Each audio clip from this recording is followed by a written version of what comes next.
Welcome friends, अभ्यास online class की इस नए वीडियो में मैं कृष्णा आप सभी का स्वागत करता हूं। दोस्तों, आज की इस नए वीडियो सेशन में आप सभी लेकर मैं फिर से हाजिर हुआ हूं छत्तीसगढ़ में आए हुए भर्ती को लेकर के। तो दोस्तों, हमारा आज का जो टॉपिक है वो है कक्षा 10वीं के वस्तुनिष्ठ प्रश्नों को लेकर के हम इस वीडियो में हाजिर हुए हैं, जिसमें हमारा आज हम दो टॉपिक पर बात करने वाले हैं। पहला हमारा जो टॉपिक है दोस्तों वो है जीवों का विकास, जिसे इवोल्यूशन के नाम से जाना जाता है। और हमारा आज का दूसरा जो टॉपिक रहेगा वो है अम्ल, क्षार और लवण, जिसे एसिड, बेस एंड सॉल्ट्स के नाम से जाना जाता है। तो बहुत ही इंपॉर्टेंट टॉपिक है दोस्तों। इन्हीं से संबंधित हम वस्तुनिष्ठ प्रकार के कुछ प्रश्नों को देखेंगे। इसी तरीके के प्रश्न जो है एग्जाम में पूछे जाने की संभावना है। ठीक है, इसका पूरा थ्योरी वाला क्लास जो है दोस्तों बहुत ही जल्द मैं लाने वाला हूं, तो उसका वेट कीजिए। कुछ पुराने वीडियो है आप जिसको मैंने प्लेलिस्ट पर सजो करके रखा है, आप उसको जरूर देख लीजिए। और लूसेंट का जो वस्तुनिष्ठ प्रकार के भी क्वेश्चन है उस पर भी वीडियो मैंने अपलोड करके रखा है, आप उसको देख सकते हैं। ठीक है, तो चलिए वीडियो स्टार्ट करते हैं और चलते हैं दोस्तों क्वेश्चन पर। तो दोस्तों, जितने भी प्रश्न हैं वो कक्षा 10वीं के जो वस्तुनिष्ठ प्रकार के जो क्वेश्चन है जो एससीईआरटी की ओर से जारी किया गया है उसी के आधार पर ये जो है हम देखने वाले हैं। पहला हमारा आज का जो टॉपिक है, हमारा पहला जो पार्ट है विज्ञान का, वो है जीवों का विकास, जिसे शॉर्ट में हम इवोल्यूशन के नाम से जानते हैं। अगर इस पार्ट पर हम अगर चर्चा करें दोस्तों, तो इसमें जीवों की उत्पत्ति किस तरीके से हुई है, उत्पत्ति होने के पश्चात उसको किस आधार पर अलग अलग वर्गों में किस तरीके से बांटा गया है, इन सब के बारे में डिटेल में बताया गया है। इस पर हम और विस्तृत जो है व्याख्या के रूप में जो व्याख्यान लेंगे, अलग से क्लास लेंगे, उस पर मैं डिटेल से बताने वाला हूँ कि जीवों का विकास सबसे पहले कैसे हुआ, पृथ्वी पर सबसे पहले जीव कौन सा आया। तो अगर यही पूछा जाए दोस्तों, तो जीवों की जो उत्पत्ति हुई है उसमें सबसे पहले जो आया हुआ है वो है दोस्तों शैवाल। तो आप इसको याद रखिए, शैवाल। बहुत बार प्रश्न जो है पूछा जा चुका है। शैवाल जो है ये है पृथ्वी पर पनपने वाला सबसे पहला जीव है। उसके बाद धीरे धीरे उसमें विकास हुआ और वहाँ पास क्या हुआ, सूक्ष्म जीव जो है पनपने लगे। वो सूक्ष्म जीव धीरे धीरे जलीय जीव में परिवर्तित हुए। जलीय जीवों से वो क्या हुआ, धीरे धीरे वहाँ से वे जमीन पर पहुँचते गए और पहुँचने के पश्चात जमीन पर भी उनका विकास स्टार्ट हुआ। ये जो कुछ जो काई हैं या फिर सवाल हैं, ये सवाल धीरे धीरे जब पानी जो है सूखने लगा तो वहीं पास जो है वहाँ की मिट्टी में जो है पनप करके जो समतल जमीन है उस पर भी जो है इस पर विकास हुआ। मतलब एक साथ साथ पौधों का भी विकास हुआ और साथ ही साथ जीवों का भी विकास एक साथ चलने लगा। तो इस आधार पर उसको फिर से अलग अलग उसमें कैटेगरी में बांटा गया। तो चलिए देखते हैं दोस्तों, इससे संबंधित कुछ महत्वपूर्ण प्रश्न हैं, एक एक करके देखते हैं। इस तरीके का प्रश्न इसमें पूछा जाता है। तो चलिए पहला प्रश्न है दोस्तों, पालतू कुत्तों की जो आधुनिकतम नस्ल है वो किस प्रक्रिया के फलस्वरूप जो है बनी हुई है। तो आजकल जितने भी कुत्ते हैं आधुनिकतम नस्ल के, ठीक है, उनका फलस्वरूप जो है किस प्रक्रिया से तैयार किया गया है। तो ऑप्शन दिया हुआ है प्राकृतिक चयन, दूसरा है कृत्रिम चयन, तीसरा है यौवन चयन, या द है कार्य चयन। तो इसके लिए करेक्ट आंसर जो हो जाएगा वो क्या हो जाएगा दोस्तों, कृत्रिम चयन। ठीक है, जिसे हाइब्रिड से के थ्रू उनको क्या किया जाता है, तैयार किया गया है। ठीक है, तो ये क्या हो जाएगा, ऑप्शन नंबर ब इसके लिए करेक्ट आंसर हो जाएगा। ठीक है, चलिए देखते हैं नेक्स्ट क्वेश्चन। कुत्ते व भेड़ के अग्रपाद चलने, अग्रपाद मतलब दोस्तों जो पहला वाला जो पद होता है उनका, उन चलने की प्रक्रिया के बारे में कहा जा रहा है। तो कुत्ता और जो भेड़ है उसके जो दोनों के जो सामने वाला का जो पैर है वो किस तरीके से चलता है, वो या वेल का अग्रपाद तैरने और चमगादड़ का अग्रपाद उड़ने, ये किसके उदाहरण हैं। ठीक है, इन सभी के जितने भी उदाहरण हैं वो किसके उदाहरण, ऑप्शन देख लेते हैं। समवृत्ति अंग, समजात अंग, अविकसित अंग, या फिर इनमें से सभी। तो इसके लिए करेक्ट आंसर जो हो जाएगा वो क्या हो जाएगा दोस्तों, ये सभी के सभी जो है अग्रपाद की कहा जा रहा है। तो ये कहा जाएगा है दोस्तों, ये हो जाएगा समजात अंग। तो ऑप्शन नंबर ब इसके लिए क्या हो जाएगा, करेक्ट आंसर हो जाएगा। बहुत ही सिंपल सा है दोस्तों, जिसमें समजात मतलब समान जात के होते हैं उस वो क्या कहलाता है, आपका समजात कहलाता है। उसी तरीके से समवृत्ति भी होता है, जैसे एक ही चीज के जो सेम तरीके के एक जानवर में होता है सेम वैसा ही दूसरे जानवर में होता है, तो हम उसको क्या कहते हैं दोस्तों, समवृत्ति कहा जाता है। ठीक है, तो चलिए उसी से संबंधित हमारे पास एक और भी प्रश्न है, देख लेते हैं। निम्नलिखित में से कौन सी समवृत्ति रचनाएं हैं। तो उनमें से ऑप्शन देख लेते हैं, उनमें से कौन सा जो है समवृत्ति रचनाएं हैं। पहला है चमगादड़ के पंख और तितली के पंख, दूसरा है प्रॉन के गिल और मछली के गलफड़े, और स है दोस्तों कुकुरबिट्टा के कांटे और लौकी के तंतु, या द है चमगादड़ के पंख और घोड़े के पैर। तो हमको ये बताना है कि समवृत्ति मतलब जो जो दोनों में समान हो। जैसे इसमें चमगादड़ का पंख और घोड़े का पैर बोल रहे हैं, तो इन दोनों में कुछ समान आपको देखने को मिल रहा है क्या, चमगादड़ का जो पंख है और घोड़े का जो पैर है उसमें समानता कुछ देखने को मिल रहा है, नहीं मिल रहा है ना, तो ये इसमें ये आंसर नहीं होगा। ठीक है, उसी तरीके से समृद्ध को बताना है। उसी तरीके से कुकुरबिट्टा के कांटे और लौकी की तंतु, इसमें भी कोई समानता नहीं होती है। उसी तरीके से प्रॉन के जो गिल हैं और मछली के जो गलफड़ा है, ठीक है, इसमें भी कोई भी समानता नहीं होती। तो ऑप्शन नंबर बी भी गलत हो जाएगा। अब बचा क्या दोस्तों, चमगादड़ का जो पंख है और तितली का पंख। आपने जो देखा होगा दोस्तों, तितली को जो है जब वो उड़ती है तो उसके जो पंख है कुछ इस तरीके से होते हैं, ठीक है। सेम वैसा ही जो है चमगादड़ जब अपना पंख जब फैलाता है तो सेम वैसा ही इसी तरीके का बन जाता है। तो ये किसके अंतर्गत आ जाएगा, संवृत्ति के अंतर्गत आ जाएगा। मतलब हमारा ऑप्शन नंबर अ जो दिया है दोस्तों, चमगादड़ के पंख और तितली के पंख, ये क्या हो जाएगा, करेक्ट आंसर हो जाएगा। चलिए देखते हैं नेक्स्ट क्वेश्चन। डार्विन का सिद्धांत जो है आधारित है। तो जो डार्विन का सिद्धांत, क्योंकि ये जीवों के विकास में डार्विन का सिद्धांत बहुत इंपॉर्टेंट है, कोई भी चीज़ याद रहे या ना रहे तो ये क्या कहलाता है दोस्तों, आपको ये चीज़ आपको याद रहना चाहिए कि डार्विन का सिद्धांत जो है जीवों के विकास के लिए बहुत ही महत्वपूर्ण जो क्वेश्चन बनता है, तो आप इसको जरूर याद रखिए, ठीक है। तो देखिए डार्विन का सिद्धांत किस पर आधारित है, अपनी यात्रा के दौरान दिए गए अवलोकन से, कोशिका सिद्धांत से, या फिर मेंडल के वंशागति के नियम से, या फिर इनमें से कोई नहीं। तो इसके लिए दोस्तों करेक्ट आंसर जो हो जाएगा, डार्विन ने अपने पूरे सिद्धांत में जितना भी दौरा किया, जितने भी शोध किए, वो अपनी पूरी यात्रा के अवलोकनों को ही वो आधारित करके वो क्या करके बताया है, अपने सिद्धांत को प्रस्तुत किया है, ठीक है। उस सिद्धांत का क्या है दोस्तों, नाम क्या है, नीचे कमेंट करके जरूर बताइए। बहुत ही सिंपल सा प्रश्न है, ठीक है। बहुत बार प्रश्न जो है पूछा भी जा चुका है और बहुत बार ये आया भी है, ठीक है। चलिए इस तरीके से जो हमारा जो पढ़ रहे हैं दोस्तों, इवोल्यूशन का टॉपिक से रिलेटेड इस तरीके के प्रश्न पूछे जाएंगे। आप उसको अच्छे से और भी प्रिपरेशन करना है। लेक्चर का जब मैं क्लास लूंगा और भी डिटेल में बताऊंगा। हमारा आज का दूसरा जो टॉपिक है दोस्तों, वो है एसिड, बेस एंड सॉल्ट्स, मतलब अम्ल, क्षार और लवण। अम्ल क्या होता है दोस्तों, जिसे हम सबसे पहली अवधारणा के अनुसार कहा जाए तो जिसका जो स्वाद होता है खट्टा होता है, वो क्या कहलाता है दोस्तों, वो हमारे लिए अम्ल होता है। और जिसका स्वाद जो है तीखा या तीक्ष्ण होता है, वो क्या होता है दोस्तों, क्षार होता है, ठीक है। और इन दोनों का मिला जो रूप होता है वो क्या कहलाता है, लवण कहलाता है, ठीक है। एक सिंपल सा और बता देता हूँ, जो अम्ल है वो साइंटिफिक रीजन से जिसके पास H प्लस आयन है, जितना ज़्यादा है वो उतना ज़्यादा क्या होगा, अम्ल होगा, ठीक है। और जिसके पास OH माइनस जो है आयन है, वो क्या कहलाएगा, क्षार कहलाएगा, ठीक है। इतना आप जो है याद रखिए, ठीक है। चलिए देखते हैं दोस्तों नेक्स्ट क्वेश्चन। अम्ल क्षार से संबंधित देखिए, नींबू के रस में होता है, तो नींबू का जो रस है उसमें क्या होता है, वो तो एक प्रकार का अम्ल है, ठीक है। तो मतलब उसके पास क्या होगा दोस्तों, H प्लस आयन होगा, ठीक है। तो मतलब ऑप्शन देख लेते हैं, H प्लस आयन अधिक, OH आयन कम, H प्लस आयन कम, OH आयन अधिक। तीसरा है H प्लस तथा OH आयन बराबर, या द केवल H प्लस आयन होते हैं। तो आप सभी को पता होगा दोस्तों कि मैंने थोड़ी देर पहले आपको बताया है कि जिसके पास H प्लस आयन होता है या फिर ज़्यादा होता है, वही क्या होता है दोस्तों, अम्ल होता है, मतलब खट्टा होता है। तो यहाँ पास नींबू क्या है, खट्टा है।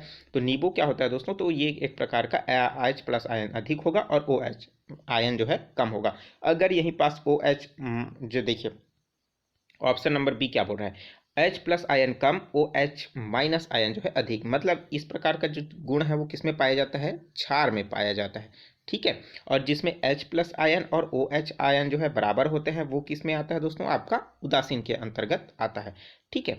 चलिए देखते हैं नेक्स्ट क्वेश्चन। जब अम्ल जो है किसी धातु कार्बोनेट, ठीक है, धातु कोई भी मेटल है, कार्बोनेट है CO3, ठीक है, तो इसके साथ रिएक्ट करता है तब बनता है, क्या बनता है, लवण प्लस जल, लवण प्लस जल पर प्लस कार्बन डाइऑक्साइड, लवण प्लस सल्फर डाइऑक्साइड, या फिर दोस्तों लवण प्लस हाइड्रोक्लोरिक अम्ल, ठीक है। तो देखिए हमारे पास क्या है, कोई भी अम्ल है तो हम क्या करेंगे, इसका रिएक्शन अगर हम लोग कोई भी अम्ल से करा देते हैं, HCl से करा देते हैं, तो हमारे पास क्या बन जाएगा दोस्तों, ये HCl है, उसमें जब हम मेटल धातु के क्लोकार्बोनेट के साथ हम क्या कर देते हैं, क्रिया कर देंगे, तो इस दौरान हमको क्या देखने को मिलेगा, तो यहाँ पास हमको देखने को मिलेगा दोस्तों, पहला तो हमको लवण देखने को मिलेगा, साथ ही साथ जल। जैसे हमारे पास ये है H2 और यहाँ से एक O निकल जाएगा, ठीक है।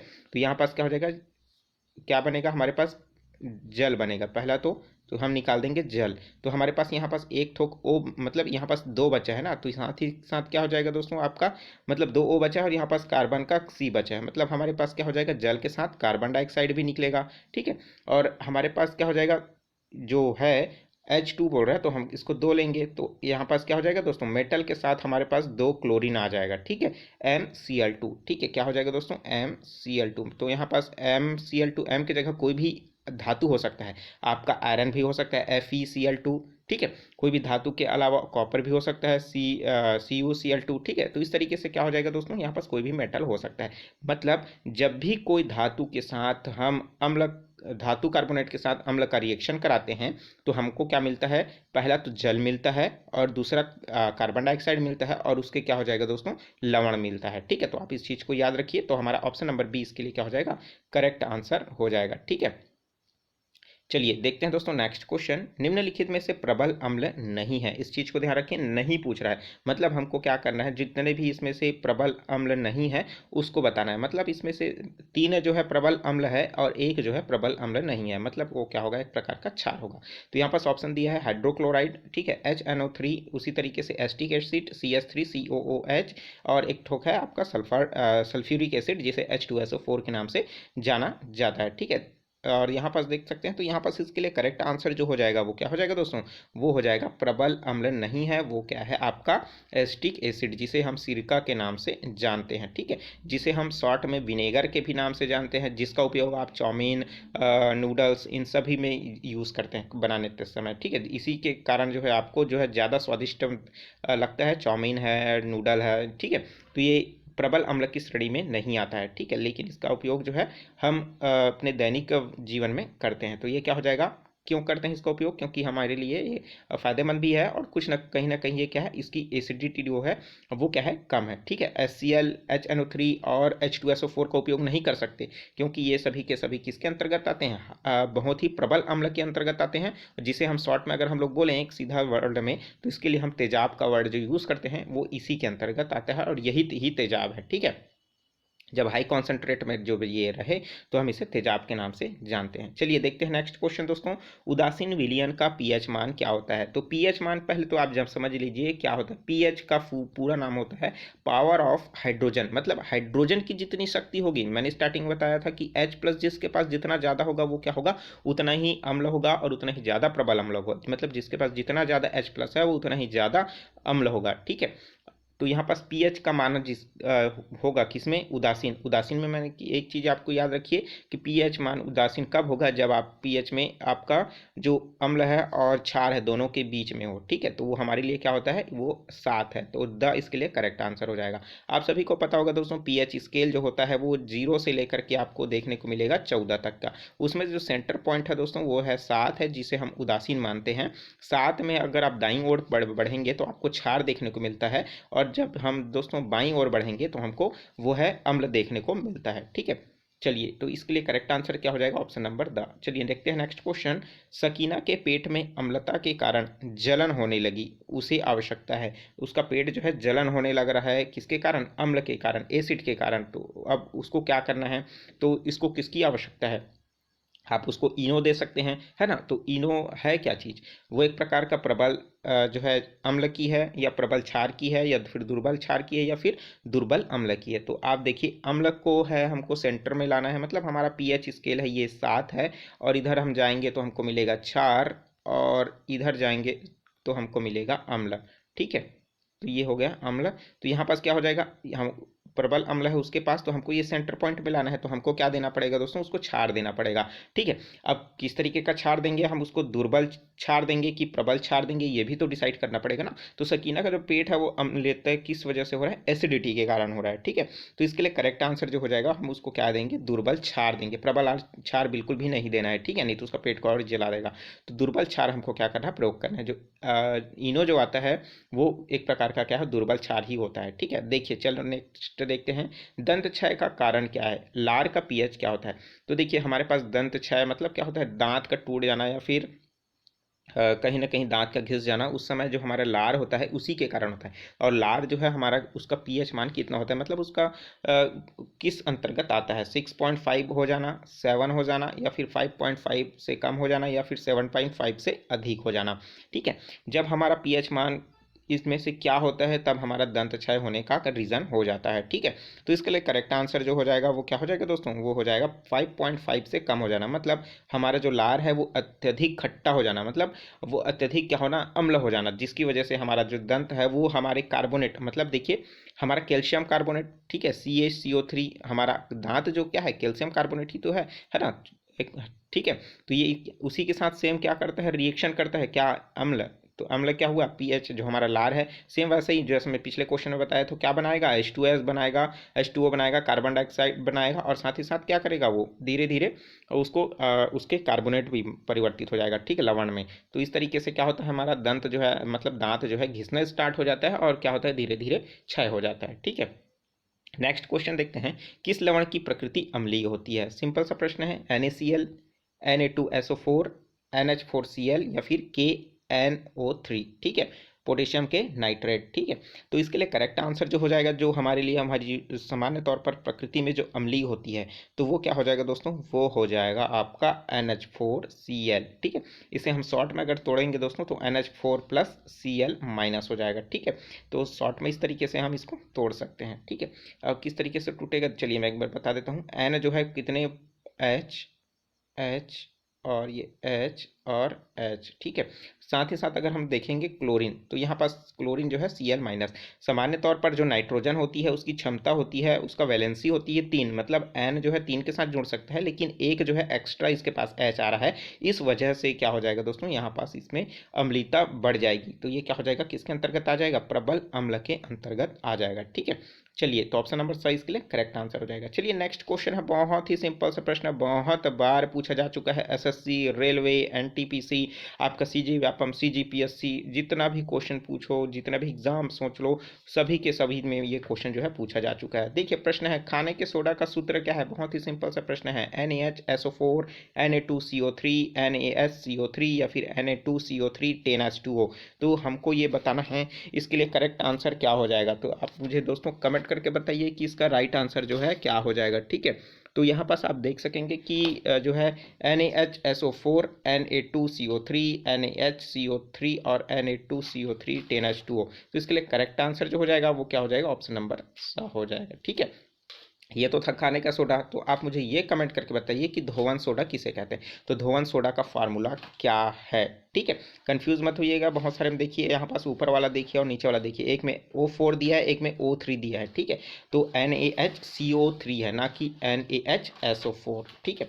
तो यहाँ पास कंफ्यूज बिल्कुल भी मत होइएगा। तो वीडियो कैसा लगा, वीडियो अच्छा लगा हो दोस्तों तो वीडियो को जरूर लाइक कर दीजिए। अभी तक चैनल को आपने सब्सक्राइब नहीं किया, जरूर सब्सक्राइब कर नोटिफिकेशन बेल आता है जरूर ऑन कर लीजिए। इसी तरीके का ज्ञानवर्धक वीडियो आपको लगातार मिलने वाली है और लगातार ही मिलती रहेगी। हमारा ये अगला टॉपिक है, उस पर भी हम बात करेंगे नेक्स्ट वीडियो में। लगातार हम पूरे टॉपिक को कंप्लीट करेंगे, हर चैप्टर को समझने की कोशिश करेंगे। और साथ ही साथ दोस्तों 10वीं के बाद जो हमारा टॉपिक है क्लास 9th का, हम उस पर भी डिस्कस करने वाले हैं। तो इस तरीके से दोस्तों हमसे जुड़े रहिए। जो चीज़ समझ नहीं आता है नीचे कमेंट बॉक्स खाली है, कमेंट करके पूछ सकते हो। और इसका PDF आप मेरे टेलीग्राम चैनल अभ्यास ऑनलाइन क्लास में ज्वाइन कर लीजिए, वहाँ से भी देख सकेंगे। प्लेलिस्ट में बहुत सारी वीडियो है, उसको भी देखिए और अच्छे से प्रिपेयर करते रहिए, ठीक है। चलिए मिलते हैं नए वीडियो में नई जानकारी के साथ। Take care, all the best, जय हिंद।